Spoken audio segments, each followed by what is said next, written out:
Pemirsa, apa kabar Anda hari ini? Senang sekali saya Reza Siregar kembali hadir menemani Anda dalam Aidu Siang. Selain 3 berita utama tadi, Aidu Siang juga akan menyuguhkan beragam informasi penting lainnya. Aidu Siang ini kami awali dari informasi kecelakaan maut menewaskan 5 orang terjadi di kawasan wisata Tawangmangu, tepatnya di Desa Gondosuli, Tawangmangu, Karanganyar.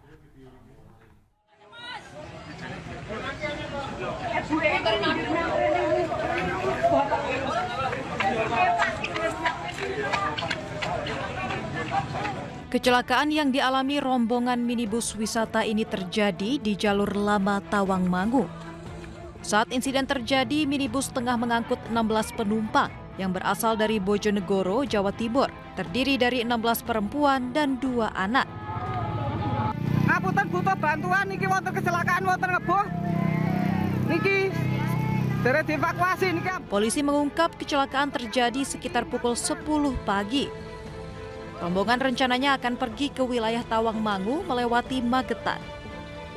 Namun saat melintas di jalanan menurun, rem mobil diduga gagal berfungsi atau blong, sehingga tidak terkendali dan terguling, serta akhirnya menabrak beton jembatan.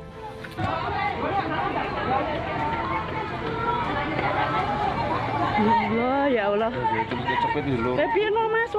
Polisi telah menggelar olah tempat kejadian perkara untuk mengetahui penyebab kecelakaan. Baru aja lur, saya pas. Dari Karanganyar, Jawa Tengah, Halim Mahfur, iNews melaporkan. Baru aja. Polisi menggelar olah tempat kejadian perkara kecelakaan maut mobil wisatawan yang menewaskan 5 orang di kawasan wisata Tawangmangu, Jawa Tengah. Olah TKP digelar oleh tim kepolisian dari Korlantas Mabes Polri Polda Jawa Tengah dan Polres Karanganyar. Pelaksanaan olah TKP dilakukan pada Minggu pagi di jalur lama dari Cemoro Kandang menuju Tawangmangu, Karanganyar. Hal ini dilakukan untuk mengetahui penyebab pasti kecelakaan maut mobil yang mengangkut 16 wisatawan dan mengakibatkan 5 orang meninggal dunia. Dugaan sementara pemirsa, kecelakaan terjadi karena mobil rem blong saat jalanan menurun.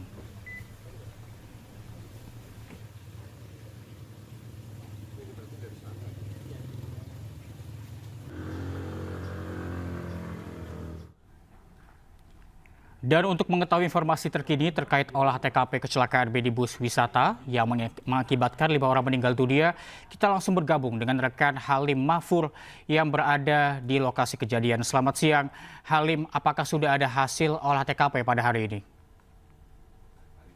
Ya, baik Reza dan juga pemirsa yang ada di rumah.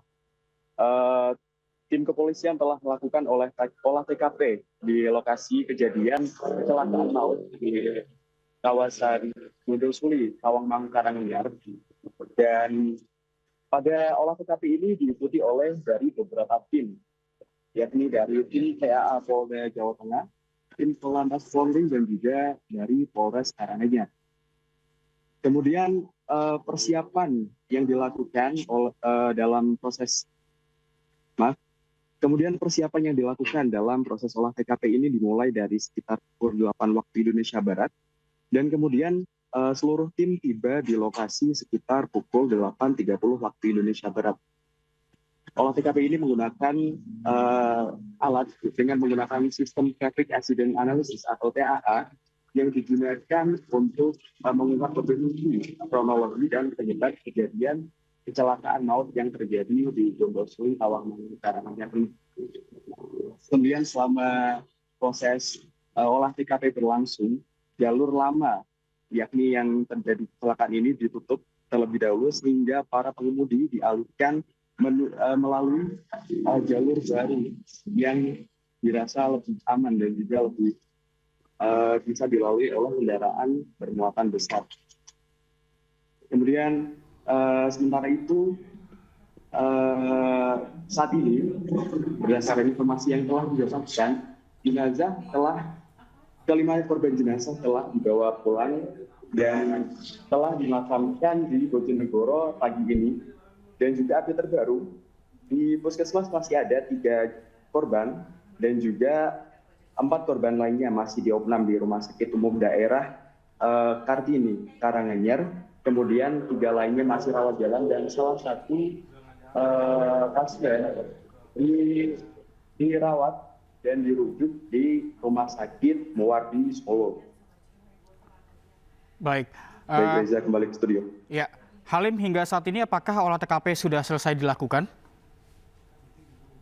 Baik, Reza, olah TKP telah selesai dilakukan sekitar pukul 9:45 tadi, Reza. Namun saat ini belum dapat dipastikan bagaimana hasil dari olah TKP tersebut, karena setelah ini tim dari kepolisian masih akan melakukan penyelidikan dan juga akan melakukan focus group discussion atau FGD untuk lebih jelas lagi mendapatkan informasi apa penyebab dari kecelakaan maut ini. Begitu, Reza. Baik, terima kasih Halim Mahfur melaporkan langsung dari lokasi kejadian. Selamat siang, selamat bertugas kembali. Dan pemirsa, 4 warga Bojonegoro, Jawa Timur menjadi korban kecelakaan maut mobil wisata di Jalan Raya Tawangmangu, Sarangan, Kabupaten Karanganyar, Jawa Tengah. Dari 4 korban, 3 diantaranya merupakan satu keluarga.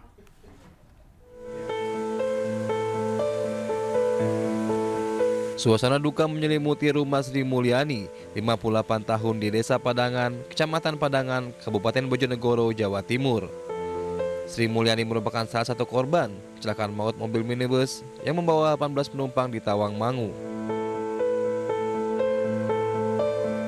Sejumlah kerabat dan tetangga berbondong-bondong datang ke rumah duka untuk mengucapkan bela sungkawa dan dukungan moral kepada keluarga yang ditinggalkan. Selain Sri Mulyani, 3 warga lain dari desa yang sama juga menjadi korban tewas dalam insiden tersebut.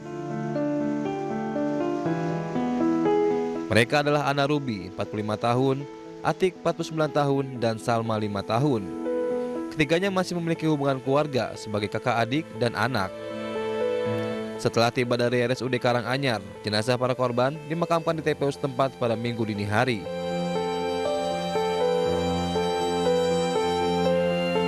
Yang meninggal ada 4, informasinya. Satu Mbak Sri Mulyani, terus Mbak Ati, dan anaknya Salma, dan Mbak Ana. Mbak Ana dan Ati itu adik kakak. Pak, itu acara apa ya di Tawangmangu? Acara rekreasi.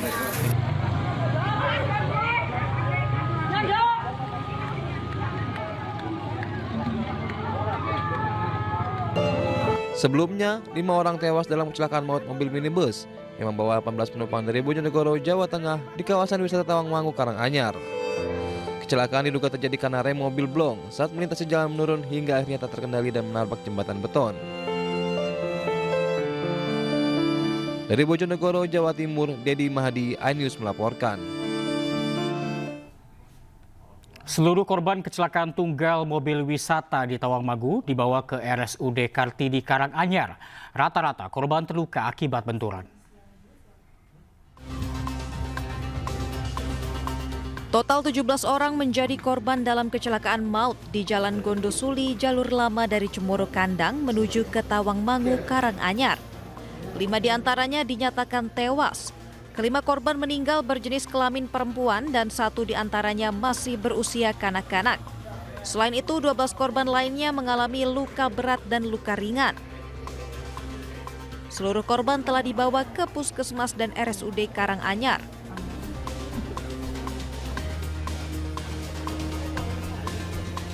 Ini tiba di UGD 9, di kamar jenazah 5, jadi total itu 14, yang 3 input supir masih di Puskesmas.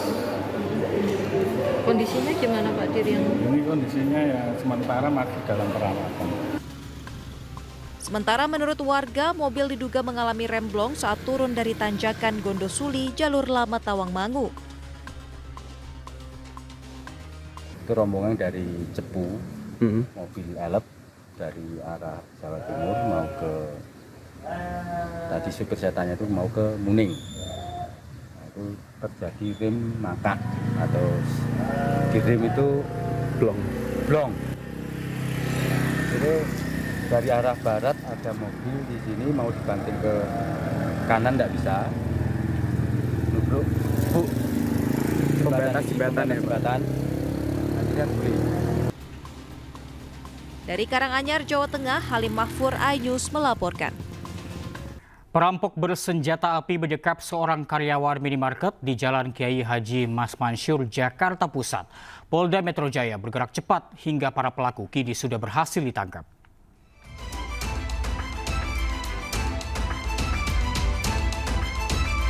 Video kamera CCTV ini merekam detik-detik aksi penyekapan seorang karyawan minimarket oleh pelaku perampokan bersenjata api.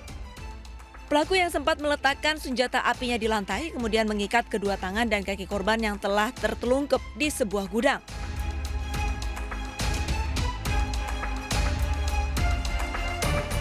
Aksi perampokan ini terjadi di sebuah minimarket 24 jam yang berlokasi di Jalan Kiai Haji Mas Mansur, Tanah Abang, Jakarta Pusat pada Kamis dini hari kemarin.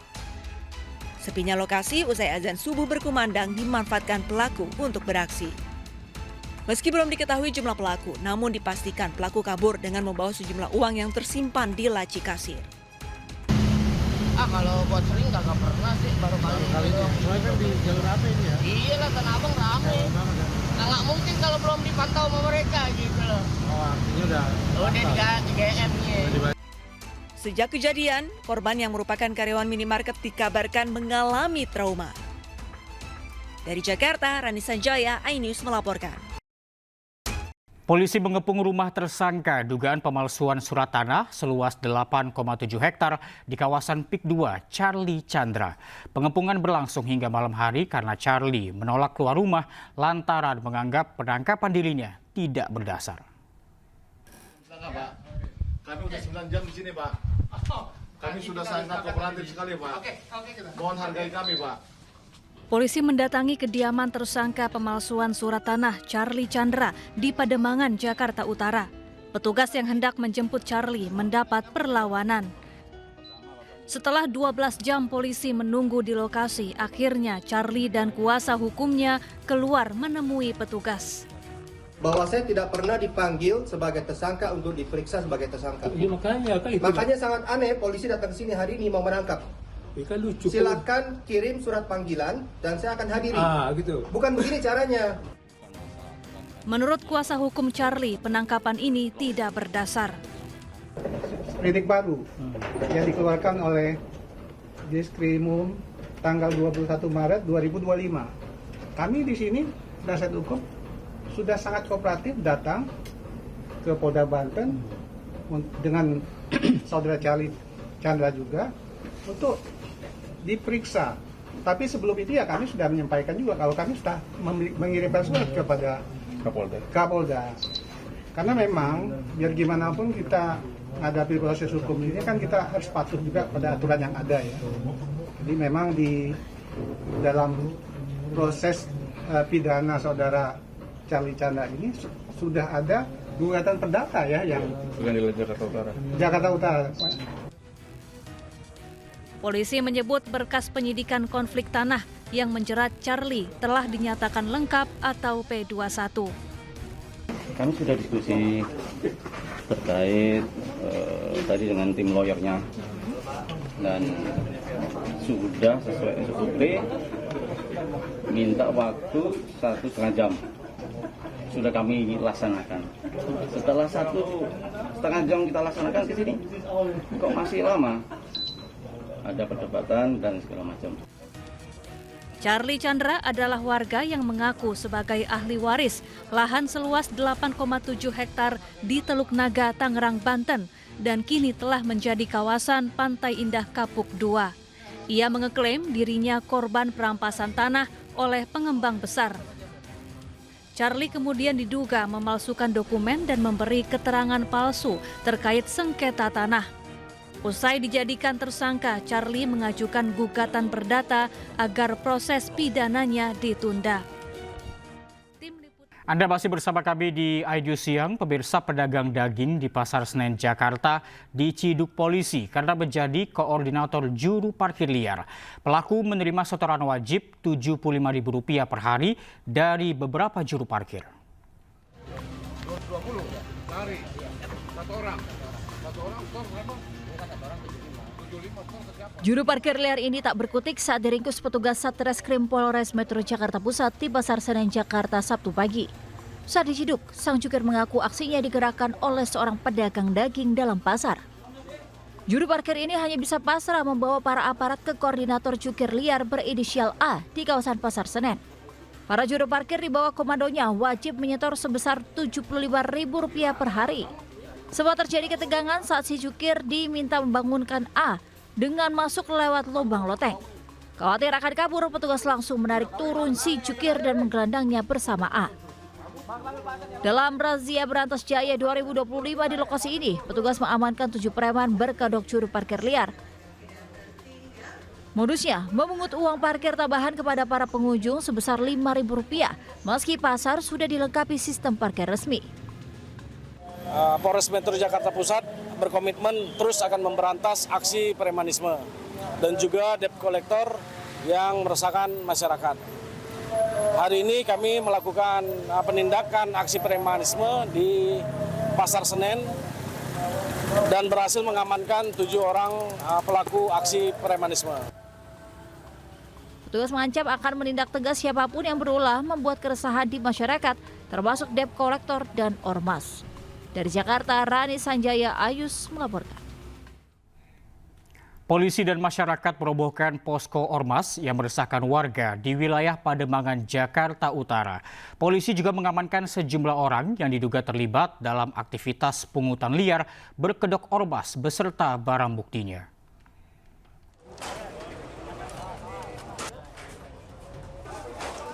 Polres Metro Jakarta Utara bersama pihak pusat pengelola Komplek Kemayoran menggerebek pos yang dibangun salah satu ormas di dekat Wisma Atlet Pademangan, Jakarta Utara. Polisi menggeledah, menemukan sejumlah barang bukti, sepeda motor, atribut ormas, hingga buku catatan transaksi yang mengarah dugaan adanya pungutan liar dengan modus penarikan uang parkir bulanan kepada penghuni apartemen. Petugas selanjutnya berkoordinasi dengan pemerintah kota Jakarta Utara untuk membongkar pos FBR yang berdiri di atas lahan pemerintah pusat. Petugas Satpol PP dibantu petugas PPSU langsung menghancurkan bangunan menggunakan palu untuk menghantam tembok posko hingga roboh. Operasi Berantas Jaya 2025 menyasar aksi premanisme di wilayah hukum Jakarta Utara yang berkedok ormas. Ini adalah merupakan bukti komitmen dari Polres Metro Jakarta Utara untuk secara tegas melakukan penindakan terhadap aksi-aksi premanisme yang ada di wilayah kota Jakarta Utara. Pelaksanaan kegiatan kali ini kami laksanakan di depan Rusunami Kemayoran, yaitu tepatnya di Jalan Raja Wali Utara, Blok C3, Kelurahan Pademangan Timur, Kecamatan Pademangan, Kota Jakarta Utara.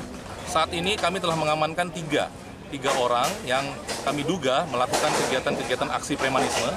Kemudian akan kami tindak lanjuti dengan melakukan proses penyelidikan dan penyidikan lebih lanjut. Sebagai langkah preventif, PPK Kemayoran bersama Polres Metro Jakarta Utara akan rutin melakukan pemantauan agar kejadian serupa tidak terulang. Polisi akan menindak tegas oknum ormas yang meresahkan masyarakat dan menghambat investasi di Jakarta Utara. Dari Jakarta, Rizky Falufi, iNews melaporkan. Ketua Kadin Kota Cilegon Muhammad Salim ditetapkan sebagai tersangka terkait kasus pemalakan jatah proyek senilai Rp5 triliun. Selain Muhammad Salim, 2 anggota Kadin Cilegon lainnya juga ditetapkan sebagai tersangka.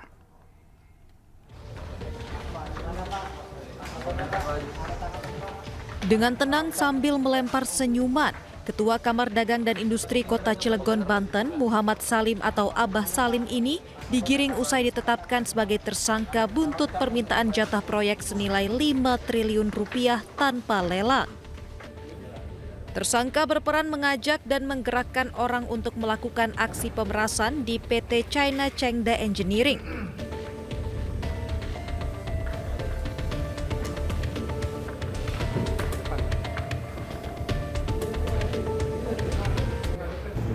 Dan pada tanggal 14 dan 22 April, Saudara MS ini bersama Saudara IA bertemu dengan PT Total memaksa meminta proyek.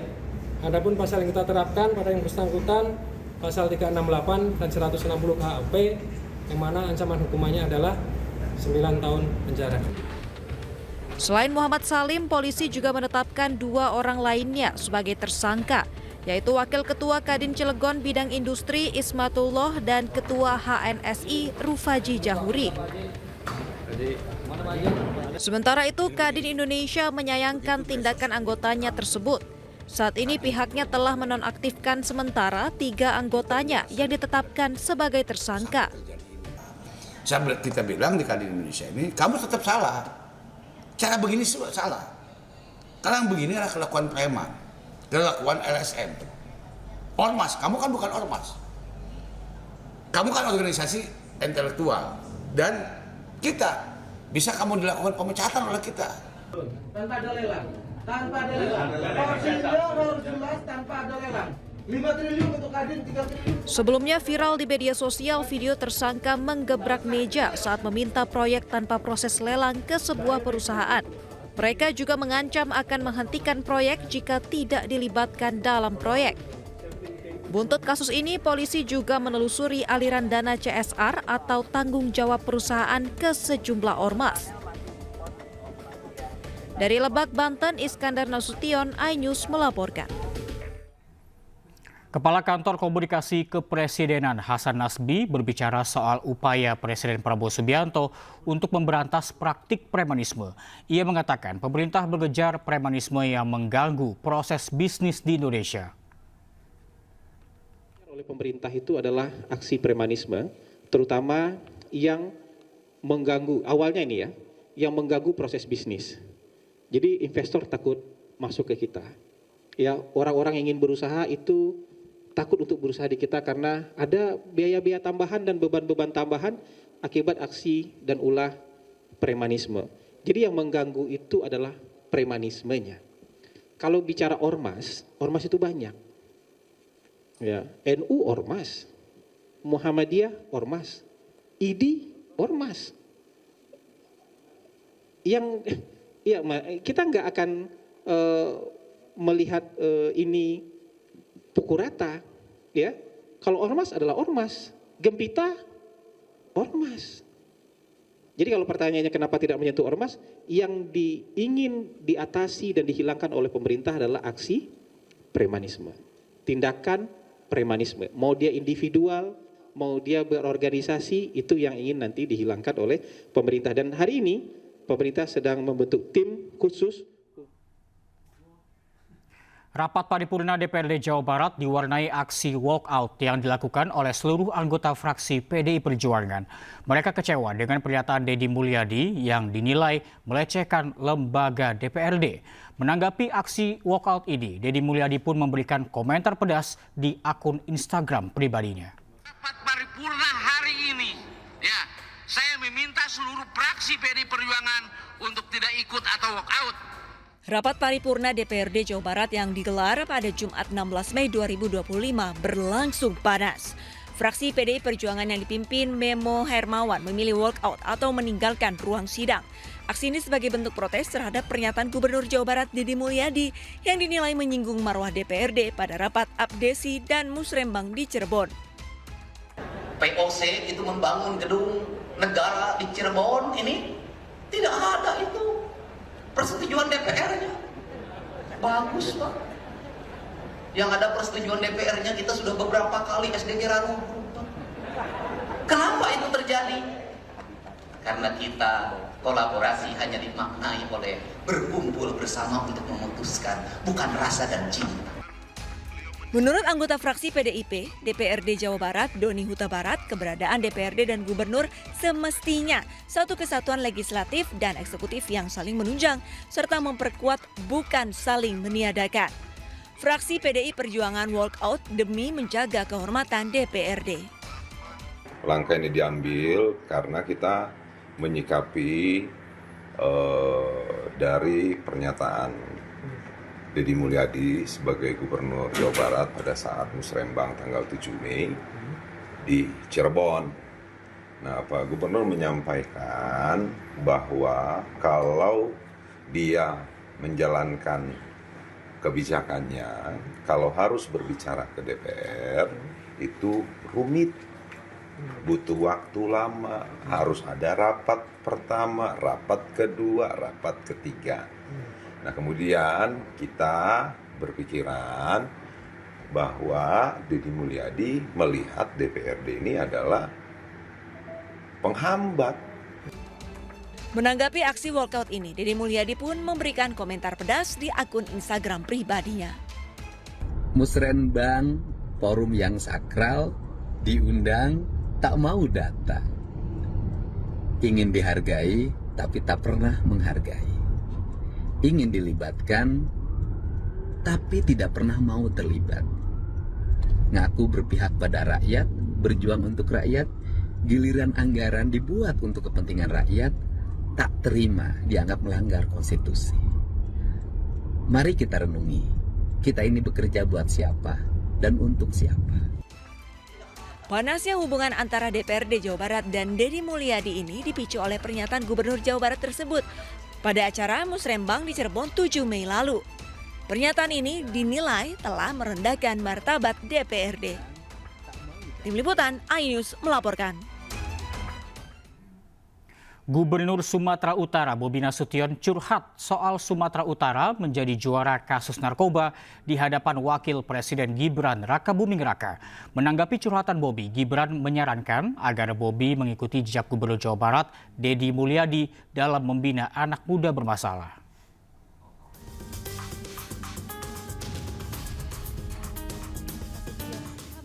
Gubernur Sumatera Utara Bobi Nasution mengungkapkan bahwa Sumatera Utara masih menjadi provinsi dengan kasus narkoba tertinggi di Indonesia.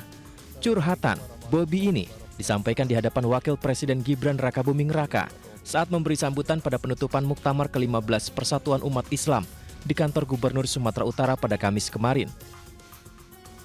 Menanggapi curhatan Bobi ini, Wakil Presiden Gibran Rakabuming Raka menyarankan agar Gubernur Sumatera Utara bisa mengikuti jejak Gubernur Jawa Barat Deddy Mulyadi dalam membina anak-anak muda bermasalah. Namun Gibran menyebut bukan dikirim ke barak militer, melainkan ke pondok pesantren. Bapak Wakil Presiden Republik Indonesia, Bapak Gibran Rakabuming, beserta Ibu Selvi Gibran Rakabuming, ada persoalan yang sangat mendasar yang di Sumatera Utara kami masih menjadi pemenangnya Pak Wapres dalam beberapa tahun terakhir ini sampai dengan nggak salah saya di tahun 2024 dan 2025 ini kami masih jadi pemenangnya, yaitu adalah kami masih menjadi provinsi nomor 1 dengan penyalahgunaan narkoba di Indonesia Pak Wapres. Ya, tadi Pak Gubernur mengeluh masalah narkoba, ini PUI bisa digandeng ini Pak Gubernur.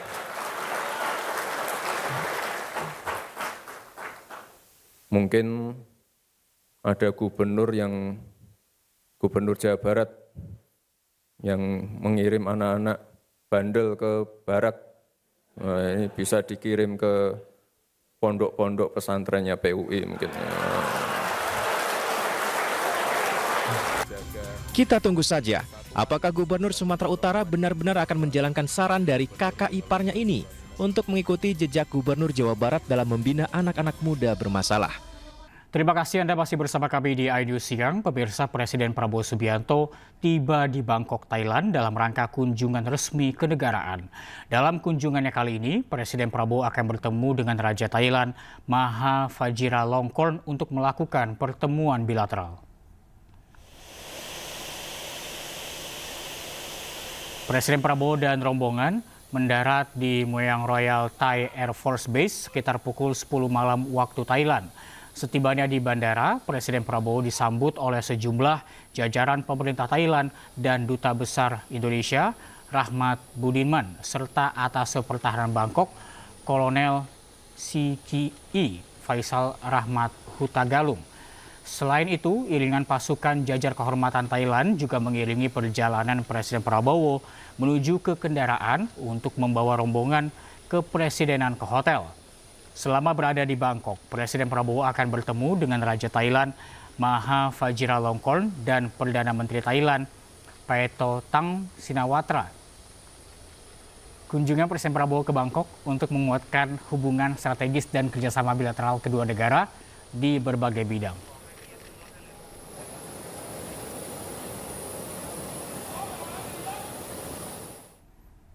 Sebelumnya Presiden Prabowo Subianto hadir di Kongres 4 Tidar di Hotel Borobudur, Jakarta. Dalam kesempatan ini, Prabowo Subianto sampaikan bahwa bangsa Indonesia harus hati-hati karena keramahan kita sering disalahgunakan. Kita hari ini bisa berkumpul di tempat yang baik ini dalam rangka penutupan Kongres keempat Tunas Indonesia Raya. Presiden RI Prabowo Subianto menghadiri Kongres keempat Tunas Indonesia Raya atau TIDAR di Hotel Borobudur, Jakarta Sabtu sore. Kedatangan Prabowo disambut Ketua DPR RI Puan Maharani dan Ketua MPR RI Ahmad Muzani. Dalam kesempatan ini Prabowo mengungkapkan bahwa keramahan bangsa Indonesia seringkali disalahgunakan oleh bangsa asing.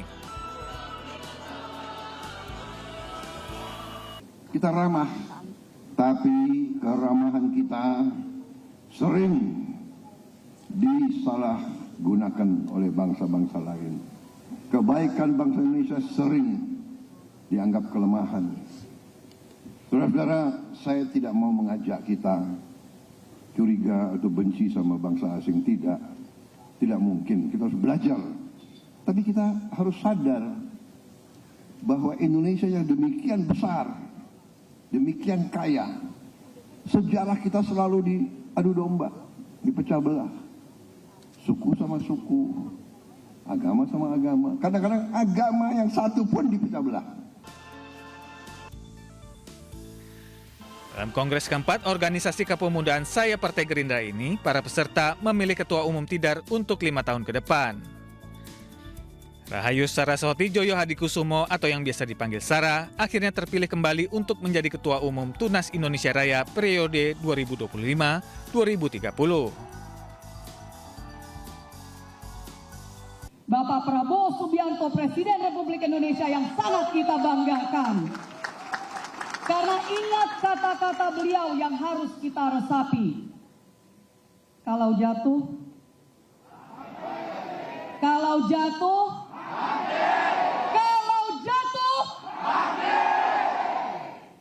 sesuai harapan kami, Ketum Sarah terpilih kembali memimpin TIDAR periode 2025-2030. Kami yakin beliau adalah sosok yang tepat memimpin kami.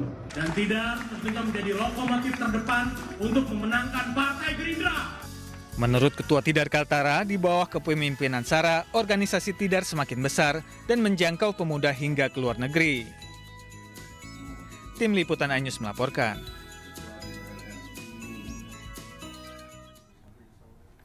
Pemirsa, Menteri Koordinator Bidang Pemberdayaan Masyarakat Abdul Muhaimin Iskandar atau Caimin diutus Presiden Prabowo untuk menghadiri pelantikan Paus Leo ke-14 di Vatikan Minggu hari ini.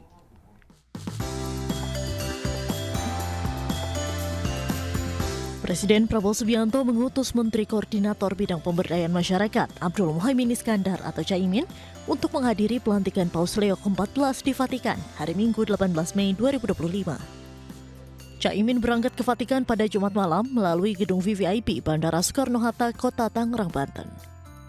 Menurut Caimin, kehadirannya di Vatikan mewakili Presiden Prabowo, sekaligus membawa misi membangun perdamaian dunia bersama Vatikan.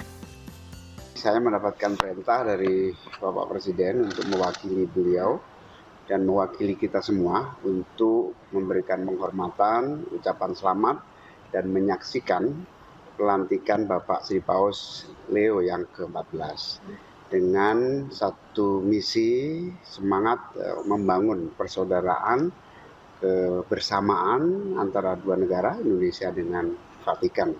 Di sisi yang lain, kita dipesankan untuk terus merajut kebersamaan dalam mewujudkan perdamaian dunia.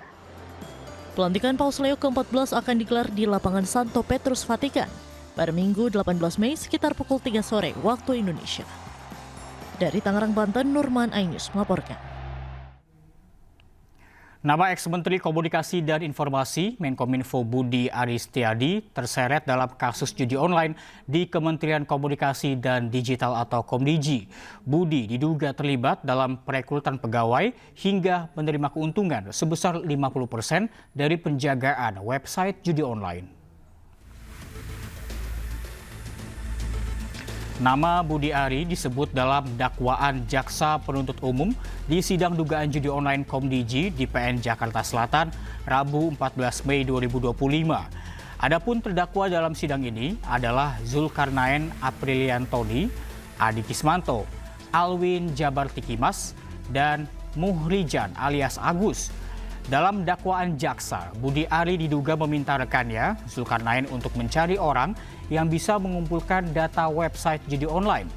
Zulkarnain kemudian mengenalkan sosok bernama Adi Kismanto untuk melakukan praktik penjagaan website judi online dengan tarif 8 juta rupiah per website. Dari praktik ini, Budi Ari diduga menerima sebesar 50% dari keseluruhan website yang dijaga berjumlah 1.000 situs.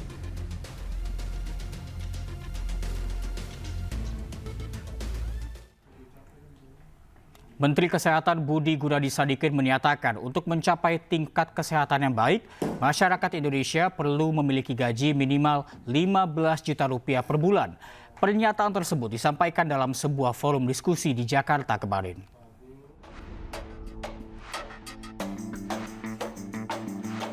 Menteri Kesehatan Budi Gunadi Sadikin mengatakan kemajuan negara dapat dilihat dari tingkat kesehatan dan kepintaran masyarakatnya.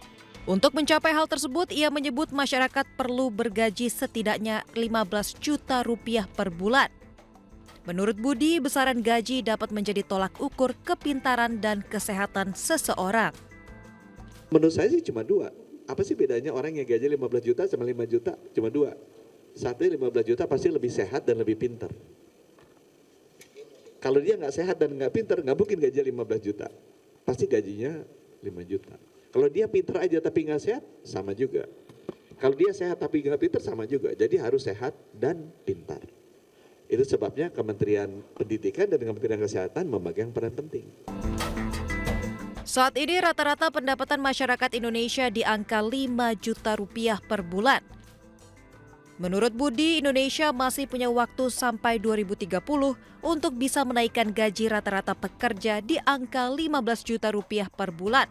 Sebab pada tahun itu Indonesia akan menikmati puncak bonus demografi. Sebelumnya, pernyataan Menkes Budi Gunadi Sadikin juga pernah viral di media sosial. Ia menyatakan laki-laki dengan celana jeans berukuran di atas 33 lebih cepat menghadap Allah Subhanahu wa Ta'ala. Tim Liputan iNews melaporkan. Dewan Guru Besar Fakultas Kedokteran Universitas Indonesia menyampaikan keprihatinan mereka terhadap pelayanan dan pendidikan kesehatan di Indonesia yang kian terpuruk.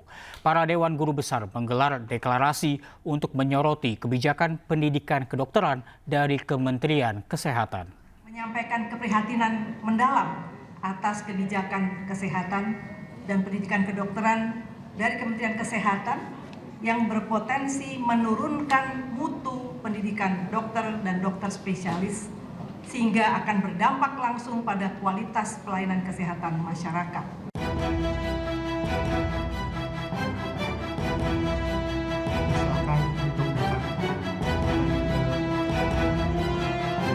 Para Dewan Guru Besar Fakultas Kedokteran Universitas Indonesia bersama dengan dokter serta akademisi kedokteran dari seluruh Indonesia menyampaikan keprihatinan mereka terhadap sistem kebijakan kesehatan dan pendidikan kedokteran dari Kementerian Kesehatan yang berpotensi menurunkan mutu pendidikan dokter dan dokter spesialis. Mereka menilai kebijakan yang diterapkan oleh Kemenkes akan berdampak langsung pada kualitas pelayanan kesehatan masyarakat di Indonesia. Alih-alih memperkuat mutu layanan dan pendidikan, kebijakan yang muncul justru beresiko menurunkan kualitas pendidikan dokter dan dokter spesialis. Alasan keprihatinan kami, yang pertama, pendidikan dokter dan dokter spesialis tidak dapat disederhanakan. Menjadi seorang dokter bukan sekedar menjalani pelatihan teknis, melainkan melalui suatu proses pendidikan akademik yang panjang, ketat, bertahap, sesuai filsafat kedokteran yang mendasari layanan kesehatan oleh seorang dokter. Pendidikan terbaik dilakukan di Fakultas Kedokteran dan Rumah Sakit Pendidikan yang menjalani pendidikan dan penelitian sesuai standar global. Yang kedua, penyelenggaraan pendidikan dokter di luar sistem universitas memerlukan kerjasama erat dengan Fakultas Kedokteran. Tanpa sinergi yang baik, kebijakan ini akan menimbulkan ketimpangan kualitas antar dokter, meningkatkan risiko kesalahan dalam pelayanan medis, dan pada gilirannya merugikan pasien dan masyarakat luas.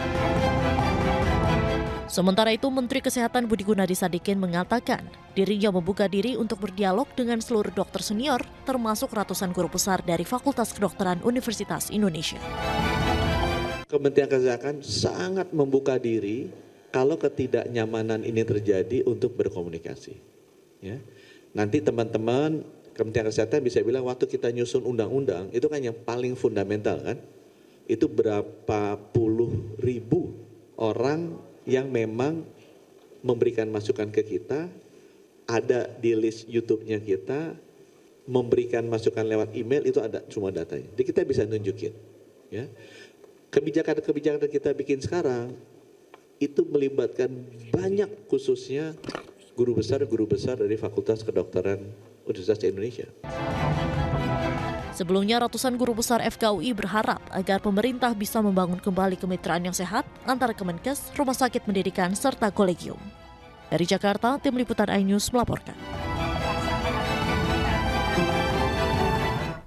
Anda kembali di iNews Siang pemirsa, bersama saya Syafaati Suryo. Pemirsa, untuk Anda yang masih bingung menghabiskan waktu akhir pekan, Festival Seni Budaya Banten Betawi yang digelar di lapangan Banteng, Jakarta Pusat hari ini bisa jadi pilihan.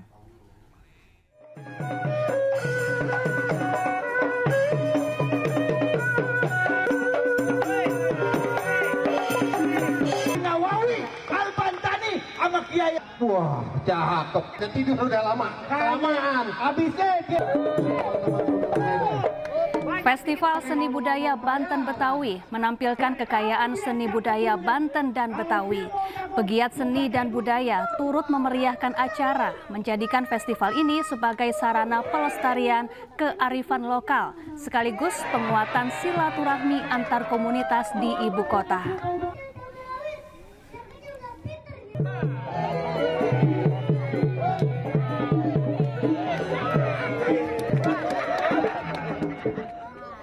Pemirsa, dodol Betawi dimasak Empok Lili, dimakan bareng pas lagi ngeronda. Lapangan Banteng pasti ramai sekali dan kita langsung ke lokasi bersama Camar Haenda. Selamat siang, Camar, apa saja hal seru yang bisa dilakukan di sana? Oke, Syafa dan juga pemirsa, karena Anda tadi memulai dengan pantun, saya mau balas pantun ya. Ke lapangan Banteng jalan kaki, makan dodol Betawi dan juga es rikaya. Banten Betawi bersatu di sini, bareng-bareng lestarikan budaya. Lumayan ya pantun saya ya, dadakan tadi disuruh produser ya. Oke, Syafa dan juga pemirsa, dari pagi hari tadi kami sudah memantau di lapangan Banteng ini sudah ramai karena ini merupakan hari kedua penyelenggaraan Festival Budaya Betawi Banten 2025. Di mana ini untuk memperingati 13 tahun Labas Indonesia 2025 atau Labas ini merupakan Laskar Pendekar Banten Sejati ya. Nah, selain tadi sudah disuguhkan dengan berbagai aktivitas seni dan juga budaya, mulai dari balas pantun ya, kemudian juga ada tradisi lenong Betawi dan juga ondel-ondel yang juga turut memeriahkan acara hari ini. Tentunya ini menjadi hiburan gratis ya bagi masyarakat. Syafa dan juga pemirsa, Anda bisa saksikan mereka turut bahagia untuk bisa melihat budaya Betawi karena tujuannya acara ini adalah untuk melestarikan budaya, nilai kebangsaan dan persatuan serta silaturahmi antar budaya. Tidak hanya dari pertunjukan budaya saja, namun masyarakat ini juga bisa menikmati sajian makanan khas Nusantara, terutama sajian makanan Betawi. Nah, yang paling menarik perhatian saya, Syafa dan juga pemirsa, karena saya orang Sunda ya, biasanya saya makan dodol Garut ya, tapi ternyata ada dodol Betawi nih, ini khas Betawi. Kita akan sama-sama lihat ya, ada ukuran besar dan juga ukuran kecilnya. Halo, selamat siang Mas, dengan Mas siapa Mas? Mas Sudan. Oke, Mas Sudan, ini bisa diceritakan ada dodol apa aja Mas? Rasanya Mas? Duren original, wijen ketan hitam. Oke, ketan hitam ya. Nah, Syafa dan juga pemirsa, perlu diketahui perbedaan dodol biasa, dodol Garut misalnya ya, dengan dodol Betawi. Kalau dodol Betawi itu teksturnya lebih padat, lengket dan juga berminyak serta warnanya coklat tua kehitaman ya. Kalau misalnya kita lihat dodol Garut biasanya lebih kenyal, lebih lembut dan juga lebih kering. Saya mau coba satu ah. Ini ada rasa apa aja Mas? Yang original ya. Harganya berapa Mas? 15 ya. Saya mau beli satu ya. Oke, kita mau coba nih Syafa nih. Nah, ini dodol Satibi khas Betawi dan juga Depok ya. Saya mau coba, ini warnanya agak coklat kehitaman, beda sama dodol Garut biasa. Saya akan coba bedanya apa sih ya. Nah, rasanya manis pasti, tapi yang paling berbeda adalah teksturnya. Kalau misalnya dodol Garut itu lebih ciwi, lebih kenyal. Tapi kalau dodol Betawi khas Depok ini lebih keras ya, lebih lengket dan juga lebih berminyak. Oke. Ada apa lagi Mas? Ada geplak. Geplak ya. Oke, saya mau lihat geplak ini ya. Ini geplak terbuat dari apa Mas? Tepung beras sama kelapa parut. Tepung beras Iya. dan juga kelapa parut. Harganya berapa Mas? 15 sama ya. Oke, jadi ada dodol Betawi, kemudian juga ada geplak Betawi juga. Harganya cukup 15.000. Pokoknya saya mau borong ini 50.000 dapat berapa nih? 4 ya? Boleh nggak? Siap. Boleh ya? Oke, ini saya mau bawa buat Syafa ya, yang ada di studio dan juga pemirsa. Pokoknya kalau mencari referensi makanan Betawi, sudah ada soto Betawi juga. Kemudian juga ada kerak telur bagi Anda yang ingin menyaksikan budaya Betawi atau juga budaya Banten ya. Karena tadi ada silat Banten juga, bisa langsung datang ke lapangan Banteng di tempat saya melaporkan saat ini. Sementara demikian, Syafa. Iya, biji selasih beli di Marunda. Terima kasih Camar Henda. Saya tunggu dodolnya di studio. Pemirsa, memperingati Hari Konsumen Nasional, Menteri Perdagangan Budi Santoso mengajak masyarakat untuk fun run bersama di Taman Mini Indonesia Indah. Perayaan Hari Konsumen Nasional menjadi momentum pengingat bagi masyarakat terkait pentingnya perlindungan konsumen dan mencintai produk lokal. Untuk memperingati Hari Konsumen Nasional, Menteri Perdagangan Budi Santoso mengikuti fun run 5 km yang diikuti oleh ratusan peserta. Dalam kesempatan ini, Budi Santoso menyampaikan kepada seluruh konsumen untuk pentingnya berpikir kritis agar produk dan jasa kita dapat bersaing sehingga berdampak kepada pembangunan negara. Mendak juga mengajak warga untuk membeli produk lokal Indonesia yang memiliki daya saing dan berkualitas. Semua hari ini peringatan puncak ingin mengingatkan kembali kepada kita semua selaku konsumen bahwa kita itu harus kritis, harus cerdas dan berdaya ya. Jadi kalau kita itu konsumen kritis, cerdas, berdaya, sebenarnya konsumen itu kunci utama di dalam pembangunan. Kenapa? Ketika kita kritis terhadap produk yang kita beli, ya, kita pasti memperhatikan kualitas, ya, apakah barangnya atau jasanya, ya, kemudian juga kalau itu makanan, kadaluarsanya dan sebagainya. Artinya apa? Kalau kita berpikir cerdas, maka produsen yang memproduksi produk-produk untuk konsumen itu, maka dia juga akan berdaya saing. Karena kalau tidak berdaya saing. Warga Karo, Sumatera Utara membangun patung Jokowi senilai lebih dari 2 miliar rupiah. Patung tersebut dibangun sebagai simbol terima kasih atas pembangunan jalan di wilayah Liang Melas Datas.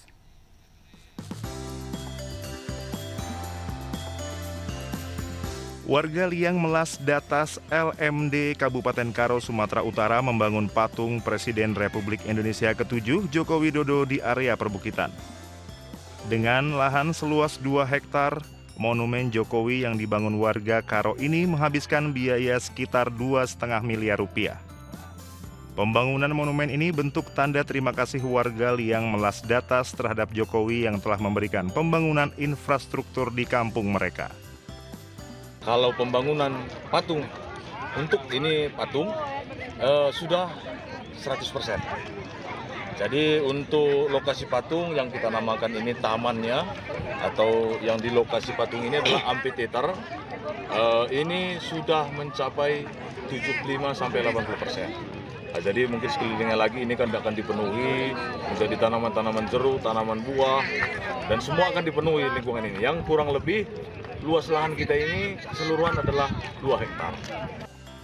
Patung ini menggambarkan Jokowi sedang memegang buah jeruk di tangan kirinya, sedangkan tangan kanan mengepal ke atas. jeruk ini menyimpan kisah terkait masyarakat Karo dan Jokowi. Warga Liang Melas Datas pernah mengirim 1 truk penuh buah jeruk ke Istana Kepresidenan di Jakarta pada 3 Desember 2021. Dari Kabupaten Karo, Sumatera Utara, Eka Hetriansyah, iNews melaporkan. Pemirsa, meningkatkan profesionalisme dan kemampuan dalam pengamanan, PT Global Jasa Sejahtera menggelar pendidikan dan pelatihan Gada Pratama Satpam Angkatan 26 tahun 2025. Sedikitnya 43 peserta turut serta dalam pelatihan yang dipusatkan di kawasan MNC Center Jakarta. 43 anggota Satuan Pengamanan mengikuti pendidikan dan pelatihan Gada Pratama yang digelar anak usaha MNC Land PT Global Jasa Sejahtera. Para anggota Satpam yang datang dari berbagai instansi dan sektor ini akan mendapat pendidikan dan pelatihan selama 7 hari di kawasan MNC Center Jakarta. Selain meningkatkan kapasitas profesionalisme dan kemampuan para satuan pengamanan, pendidikan dan pelatihan ini juga untuk menguatkan kesiapsiagaan serta kualitas pengamanan di berbagai lingkungan kerja. Pelatihan Satpam kualifikasi Gada Pratama GJS berjumlah berapa? 43 orang Satpam harus kita latih supaya dia bisa mendapatkan ijazah, kemudian mendapatkan KTA, sehingga secara legalitas mereka sudah sah dan mumpuni bekerja sebagai Satpam. Keberhasilan pelatihan ini diharapkan dapat memberikan kontribusi nyata dalam menciptakan rasa aman dan tertib di tengah masyarakat. Dari Jakarta, Yasmin Atania, Aulia Syah Ramadan, Dimas Winardi, iNews melaporkan. Pemirsa, viral seorang emak-emak datang ke kantor pemadam kebakaran bukan untuk meminta bantuan terkait kebakaran, hanya untuk curhat karena pengontrak tak membayar sewa bulanan di Depok, Jawa Barat.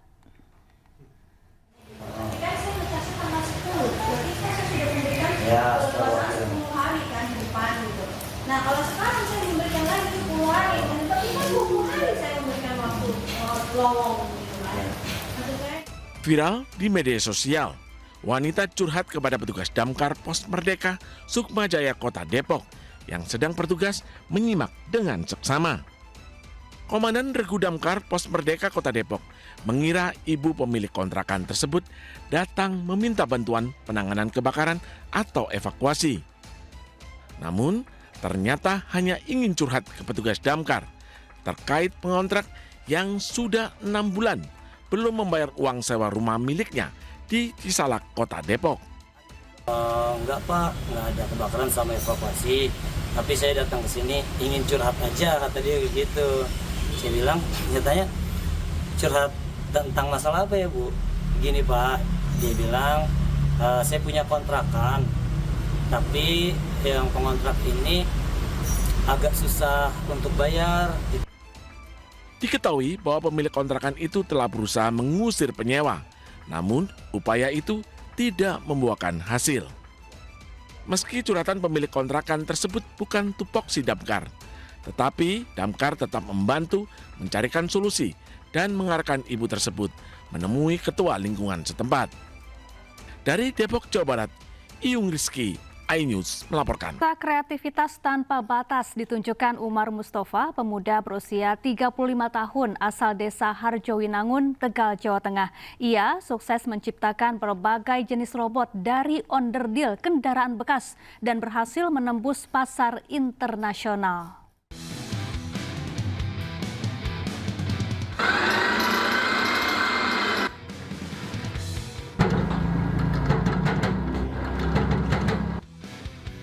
Ditemui di bengkel las miliknya, Umar, pemuda berusia 35 tahun asal Tegal, Jawa Tengah, mengatakan ide membuat robot muncul dari kebiasaannya menonton film-film fiksi tentang robot.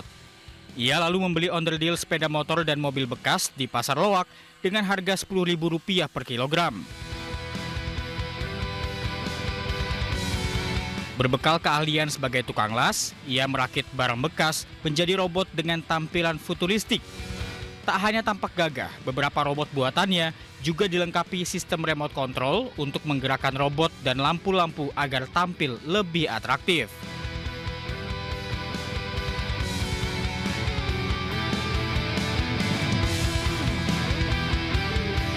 Untuk merakit satu robot berukuran besar dengan tinggi 2,5 meter, ia membutuhkan waktu hingga 1 bulan. Harga pun bervariasi sesuai ukuran, mulai dari ratusan ribu rupiah hingga lebih dari 100 juta rupiah.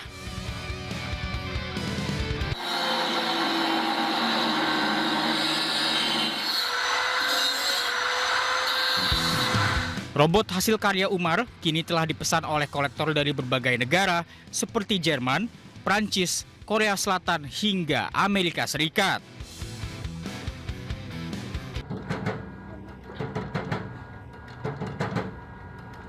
Profesi sebelumnya hanyalah pedagang nasi goreng dan karyawan sebelumnya. Kebanyakan dari bekas-bekas motor, onderdil motor sama mobil dan besi-besi elektronik lah yang sudah tidak terpakai. Namun, Umar mengaku masih terkendala dalam hal permodalan. Sementara untuk memasarkan hasil karyanya, Umar memanfaatkan media sosial dan rutin memposting karya seni metal art buatannya. Dari Tegal, Jawa Tengah, Unibar, iNews melaporkan. Kementerian Kesehatan mengimbau jemaah haji untuk waspada terhadap penyebaran penyakit MERS-CoV di Tanah Suci.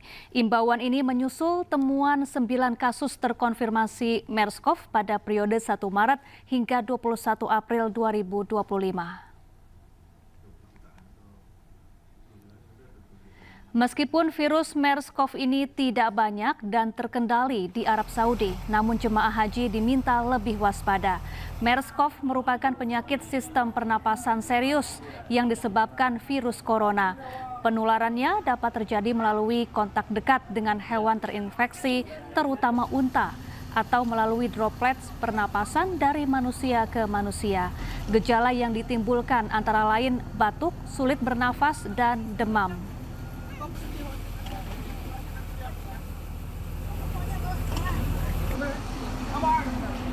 Pemirsa, suasana haru dan bahagia mengiringi pelepasan ratusan jemaah haji asal Aceh sebelum diberangkatkan ke Tanah Suci. Namun 1 orang jemaah batal diberangkatkan karena menderita stroke.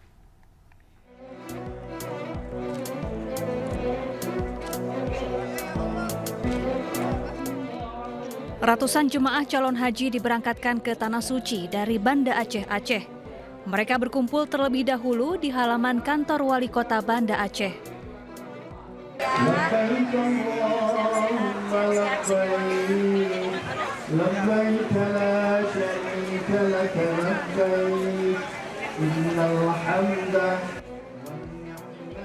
Suasana haru dan bahagia melepas kepergian calon jemaah.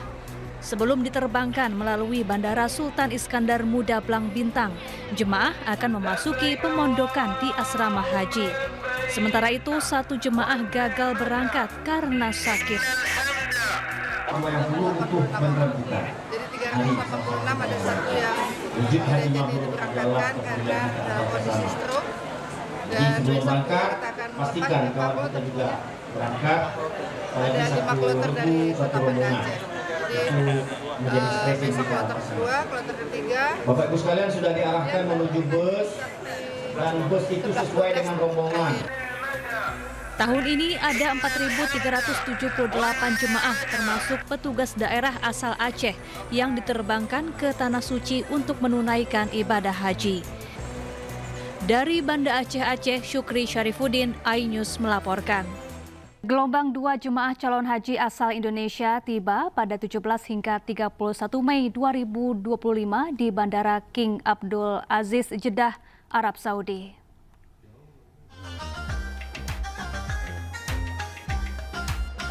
Jelang kedatangan kloter pertama gelombang 2 jemaah calon haji Indonesia, petugas penyelenggara ibadah haji Arab Saudi daerah kerja bandara mengadakan pertemuan dengan Kementerian Haji dan Umroh Arab Saudi. Pertemuan ini penting demi mempermudah jalur kedatangan jemaah calon haji asal tanah air. Untuk jemaah, kesiapan jemaah, kami meminta jemaah untuk sudah berikhram sejak dari tanah air, sehingga kami tekankan kepada seluruh PBI embarkasi agar menyampaikan kepada jemaah haji untuk berikhram sejak dari Indonesia. Kenapa mereka harus berikhram dari Indonesia? Karena seluruh layanan yang ada di Bandara Arab Saudi saat ini menggunakan layanan yang harus cepat sampai ke kota tujuan. Kalau di Jeddah harus segera sampai ke Mekah, meskipun bukan melalui jalur fast track, sehingga memang sudah tidak ada lagi waktu yang tersedia bagi jamaah untuk berikhram di Bandara Jeddah seperti zaman dulu. Jemaah calon haji gelombang 2 diimbau sudah menggunakan ihram sejak embarkasi agar jemaah cepat sampai kota tujuan setibanya di Arab Saudi. Dari Jeddah, Arab Saudi, Ramdhani, iNews melaporkan. Gelombang 2 jemaah calon haji asal Indonesia telah tiba di Arab Saudi sejak kemarin. Jemaah dari embarkasi Padang menjadi kloter pertama yang tiba di Tanah Suci.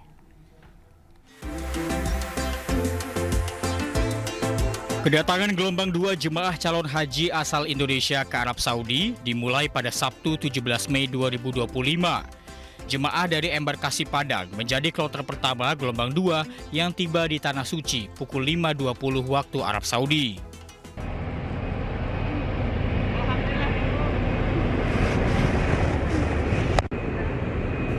Tak sedikit para jemaah yang langsung memanjatkan rasa bahagianya dengan melakukan sujud syukur. Para jemaah juga mendapatkan hadiah Al-Quran dari PPIH Arab Saudi 2025. Tasbih Marunduri Amarullah, jemaah asal Pasaman Barat, Sumatera Barat, mengungkapkan rasa syukurnya. Ia takjub dengan berbagai fasilitas yang diterima sejauh ini.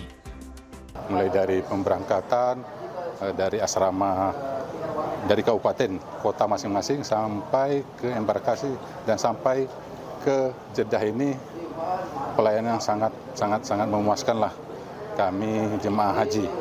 Ya, mudah-mudahan ke depan tidak akan berkurang, ya. Mudah-mudahan seperti ini, dan kami sangat terbantu sekali. Hingga saat ini 107.500 jemaah haji asal Indonesia sudah tiba di Arab Saudi. Jumlah itu merupakan 52,87%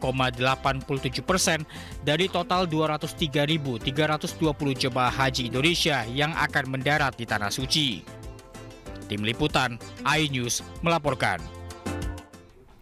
Padang tandus Madinah berdiri sebuah gunung kokoh berwarna kemerahan.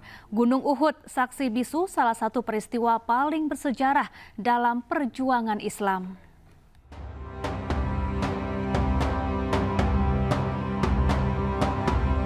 Gunung Uhud bukan sekedar bentangan alam. Ia adalah bagian dari sejarah Rasulullah SAW dan para sahabatnya. Disinilah terjadi Perang Uhud pada tahun ketiga Hijriah saat pasukan muslimin menghadapi tentara Quraisy dari Mekah. Sementara tak jauh dari kokohnya Gunung Uhud terdapat Bukit Rumah namanya. Bukit ini merupakan tempat di mana 50 pasukan pemanah ditugaskan Rasul untuk menjaga barisan belakang. Bukit ini menjadi pengingat akan pentingnya ketaatan dalam perjuangan. Tak jauh dari kaki Gunung Uhud terdapat makam syuhada. Disinilah dimakamkan 70 pejuang Islam yang gugur, termasuk paman Nabi Hamzah bin Abdul Muthalib, sang singa Allah. Perang Badar untuk dijadikan pelajaran ketika di Perang Uhud. Walaqad nasarakumullahu bi badrin wa antum adillah. Itu dijadikan pelajaran oleh Nabi, karena itu Nabi menginstruksikan supaya segera kembali pada posisi semula dan taat pada Allah dan Rasul-Nya. Kini Gunung Uhud, Bukit Rumah dan Makam Syuhada menjadi destinasi spiritual. Setiap peziarah datang membawa doa, mengenang pengorbanan dan mengambil pelajaran dari sejarah. Gunung yang sunyi namun suaranya menggema dalam hati para pencari iman. Dari Madinah, Arab Saudi, Gigi Irfan, iNews melaporkan.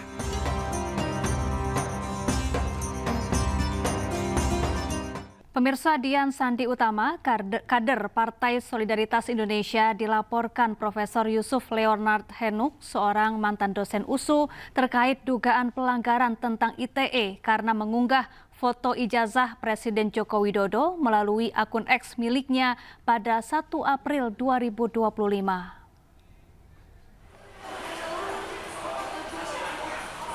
Saat ditemui di Semarang, Dian Sandi Utama mengaku belum mengetahui kebenaran laporan tersebut. Namun sebelum mengunggah foto ijazah Jokowi, ia telah melakukan riset dan didasari niat baik untuk meluruskan asumsi liar di publik terkait isu ijazah Jokowi. Dian Sandi Utama mengatakan masih punya data-data yang belum dikeluarkan terkait permasalahan isu ijazah Jokowi.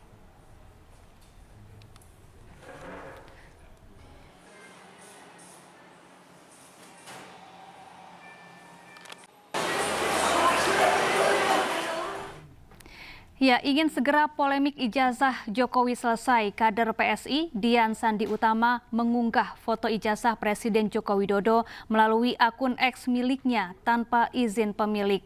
Hal tersebut berbuntut dilaporkannya Sandi ke Bareskrim Polri. Dan berikut cuplikan dialog di program iNewsroom kemarin bersama rekan Davi Pratama. Latar belakang Anda melaporkan Mas Sandi ini apa? Oh, gampang sekali, Pak. Kan di pengacara Jokowi bilang tidak pernah sebar ijazah itu. Kenapa dia sebar? Itu dia. Walaupun sudah ada banyak akun yang memang memposting ijazah tersebut. Iya, tapi kan ini Sandi sendiri kan bilang itu asli. Jadi saya kaget. Kemudian di tanggal itu 1 April kan. Di tanggal 2 April dia bilang aslinya ada di lemari Jokowi. Ya, berarti dia dengan Jokowi ini bersatu dia tahu. Dia diperalat Jokowi untuk supaya bisa mempengaruhi publik bahwa dia Jokowi punya ijazah. Itu yang saya mau perjuangkan. Apalagi dia ini sebar itu kan bagi saya salah lah. Karena saya sudah dapat informasi dari pengacaranya bahwa Jokowi tidak pernah sebar ijazah. Berarti tadi yang Sandi bilang tahun 2022 tanggal 1 tidak benar itu, Pak. Itu bohong. Oke. Pengacaranya bilang tidak kok. Kenapa kau pintar-pintar aja kau? Itu bohong, Mas Sandi. Silakan dijawab. Ya kan zaman sekarang ini kan zaman teknologi, Mas. Kenapa harus ngamuk-ngamuk bilang bohong? Kan tinggal dibuka internetnya. Itu ada di layar proyektor pada tahun 2022 dan termuat bukan hanya di satu media. Beberapa media nasional memuat itu loh, Pak. Kenapa harus ngamuk-ngamuk bilang itu bohong? Iya, bohongnya karena begini. Kau tidak dapat izin dari ini Jokowi. Karena pasal saya lapor kau itu karena pasal 32 menyebarkan ini ijazah orang tanpa izin. Kamu yang mendapat izin dari Jokowi? Halo? Kau dapat izin dari Jokowi, saya tanya. Kita serahkan dulu ke pembawa acaranya. Silakan Mas Sandi. Silakan Mas Sandi kalau mau dijawab. Soal izin atau tidak, saya kan dari awal sudah mengatakan bahwa saya tidak pernah diberikan salinan atau dokumen itu oleh Pak Jokowi. Dan itu sudah saya nyatakan berkali-kali. Tetapi kalau kita berbicara terkait masalah dokumen publik, ketika dia berada di ranah media, teman-teman media, tentu itu menjadi ranah publik. Bukan lagi menjadi dokumen, itu tentu itu. Pemirsa, PDIP menggelar pembekalan bagi para kader partai yang menjadi kepala daerah dan wakil kepala daerah di seluruh Indonesia. Memasuki hari ketiga, pembekalan Ketua Umum PDIP Megawati Soekarno Putri dijadwalkan akan memberikan arahan bagi para kepala daerah. PDI Perjuangan menggelar pembekalan bagi kepala daerah dan wakil kepala daerah yang merupakan kader partai dari seluruh Indonesia di sekolah partai PDIP di Lenteng Agung, Jakarta Selatan. Adapun para kepala daerah dan wakil kepala daerah yang hadir ini merupakan pemimpin daerah yang terpilih pada Pilkada 2024 lalu. Pembekalan dilaksanakan selama 3 hari sejak tanggal 16 hingga 18 Mei 2025 dalam rangka sinkronisasi program pemerintah daerah dan pemerintah pusat. Rencananya Ketua Umum PDI Perjuangan Megawati Soekarno Putri akan memberikan arahan sekaligus menutup acara pembekalan bagi kepala daerah dan wakil kepala daerah terpilih.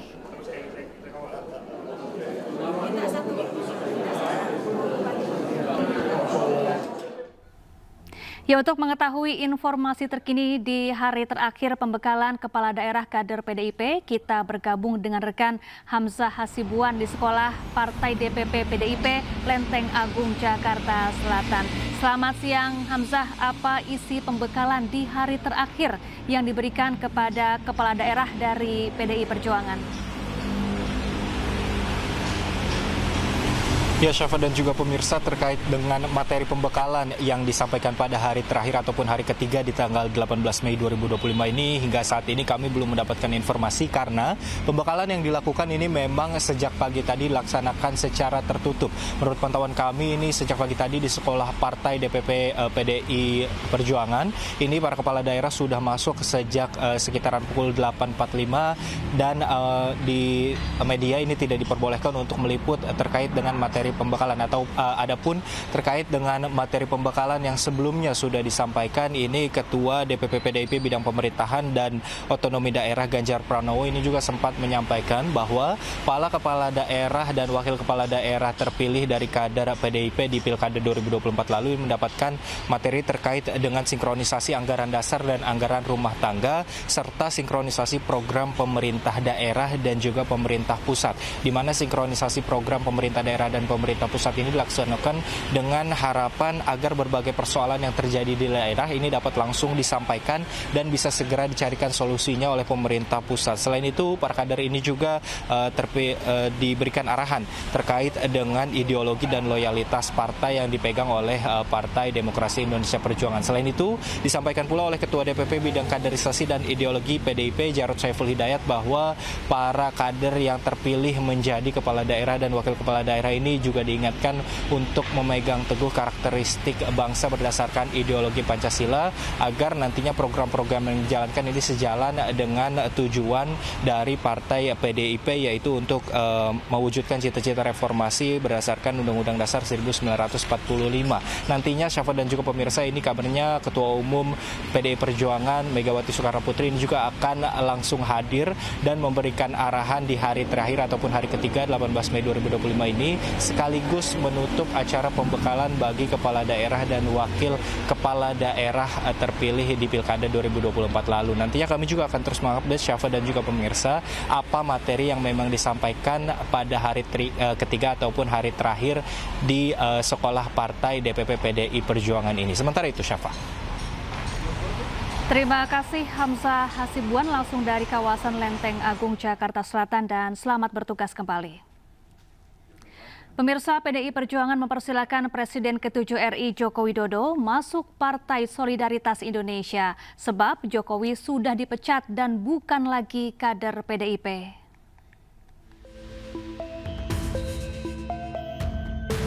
Ketua DPP PDI Perjuangan Jarod Saiful Hidayat mempersilahkan Presiden ke-7 RI Joko Widodo untuk menentukan pilihannya termasuk menjadi Ketua Umum Partai Solidaritas Indonesia atau PSI. Jarod menegaskan Jokowi sudah dipecat dan bukan lagi kader, sehingga PDI Perjuangan tidak akan ikut campur terhadap keputusan politik Jokowi. Tapi kita nggak ngurus. Tapi PSI bilang Pak Jokowi berkemungkinan untuk menjadi ketum, tapi harus masuk kader PSI dulu. Oh, itu urusannya Pak Jokowi ya, kan dia juga bukan kader PDI Perjuangan, kan sudah dipecat dari PDI Perjuangan ya, jadi silakan gitu ya. Sebelumnya, nama Jokowi dan putranya, Kaisang Pangarep santer, dikabarkan masuk bursa calon ketua umum PSI. Dari Jakarta, Tim Liputan iNews melaporkan. Ya, sebelumnya Presiden ke-7 RI Joko Widodo bicara mengenai peluang dirinya menjadi Ketua Partai Solidaritas Indonesia. Dirinya masih memperhitungkan peluang kemenangan jika mendaftar maju sebagai kandidat Ketua Umum PSI. Ketua Umum PSI, Pak? Iya, masih dalam kalkulasi. Jangan sampai kalau nanti misalnya saya ikut, saya kalah.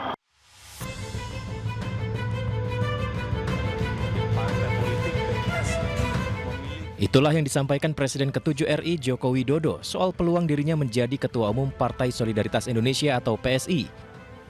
Jokowi membuka kemungkinan maju sebagai kandidat Ketua Umum PSSI.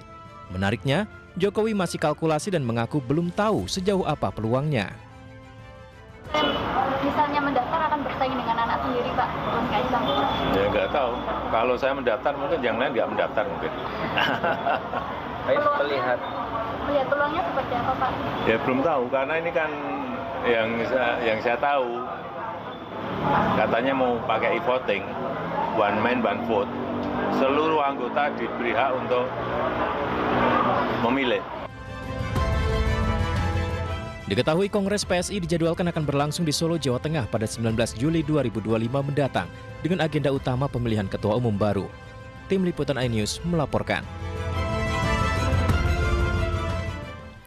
Sementara itu, isu pengusungan Presiden ke-7 RI Joko Widodo sebagai calon Ketua Umum PSI ditanggapi oleh Partai Golkar. Menurut Wakil Ketua Partai Golkar Idrus Marham, Jokowi tak perlu diarahkan untuk memilih partai karena sudah berpengalaman sebagai pemimpin negara selama 10 tahun. Bahwa tiap warga negara itu adalah memiliki hak. Apalagi Pak Jokowi ini mantan presiden 10 tahun. Masa kita mau ngajarin mantan presiden? Ya kan kita tidak mungkin ngajarin. Beliau jauh lebih berpengalaman dan tentu punya pertimbangan-pertimbangan, baik pertimbangan secara ideal maupun secara praktis, politik praktis. Saya punya keyakinan beliau. Jadi jangan kita ajari presiden lah. Mantan presiden maksud saya Pak Jokowi, karena beliau faktanya 10 tahun memimpin bangsa Indonesia dan tentu wawasan politiknya, ya pikiran-pikiran politiknya, kemudian semangat di dalam membangun bangsa melalui partai politik juga pasti beliau jauh lebih paham daripada kita. Jadi kita jangan ajarin. Jadi kalau ada apa sarannya, nggak ada saran. Ya tergantung beliau. Sementara itu, pengamat politik Henry Satrio mengatakan bahwa persentase Joko Widodo menjadi Ketua Umum PSI sangat tinggi. Meski demikian, Jokowi dinilai tidak akan maju sebagai calon Ketua Umum PSI karena masih membutuhkan partai yang lebih besar untuk meneruskan langkah politiknya. Kemungkinan Pak Jokowi menjadi Ketua Umum PSI sih tinggi sekali, besar itu. Tapi pertanyaannya, Pak Jokowinya mau atau tidak? Sebab kan sudah jadi rahasia umum. Ya, nampaknya ini disiapkan menjadi perahu salah satu anaknya Pak Jokowi ya. Saat ini Mas Kaisang yang menjadi ketua umumnya. Tapi kalau menurut saya kecil kemungkinannya Pak Jokowi mau mengambil kursi ketua umum PSI. Bukan cuma alasan belum bisa lolos ke Senayan, tapi Pak Jokowi menurut saya perlu sebuah perahu yang sudah besar dan kuat untuk mendukung langkah-langkah politik. Pemirsa, massa kembali menggelar aksi bela Palestina di Silang Monas, Jakarta. Massa memperingati Nakba atau Hari Bencana Pengusiran Warga Palestina sekaligus mengecam kekejian Israel di Tanah Gaza.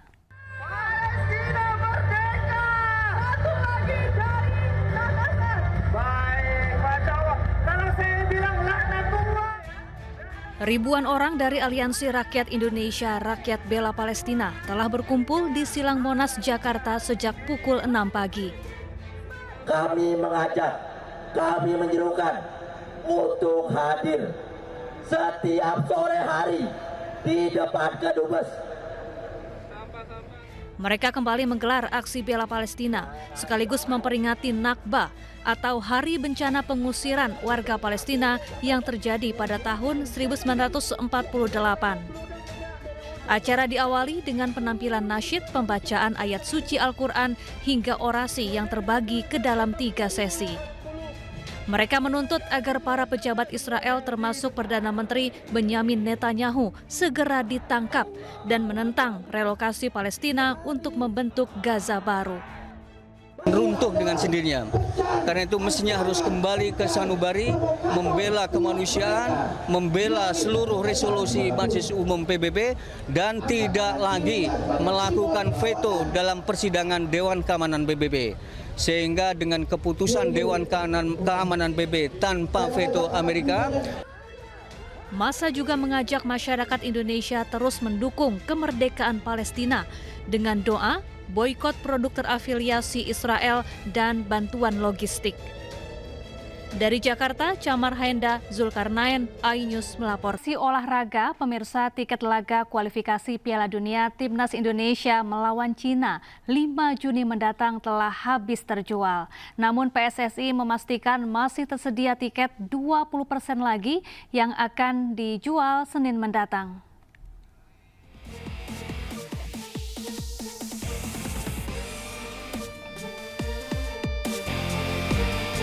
PSSI memastikan tiket laga Timnas Indonesia dalam putaran ketiga kualifikasi Piala Dunia 2026 melawan Cina 5 Juni mendatang masih tersedia.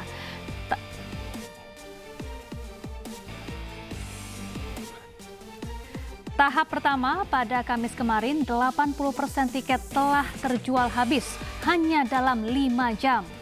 Untuk pertandingan ke-9 yang akan digelar di Stadion GBK Jakarta. PSSI melalui anggota Komite Eksekutif Exco Arya Sinulinga menyebut tiket masih tersedia 20% dan akan dijual pada hari Senin mendatang. Penjualan tiket tersisa akan kembali digelar secara online. Pastikan Anda yang akan membeli telah terdaftar di Garuda ID.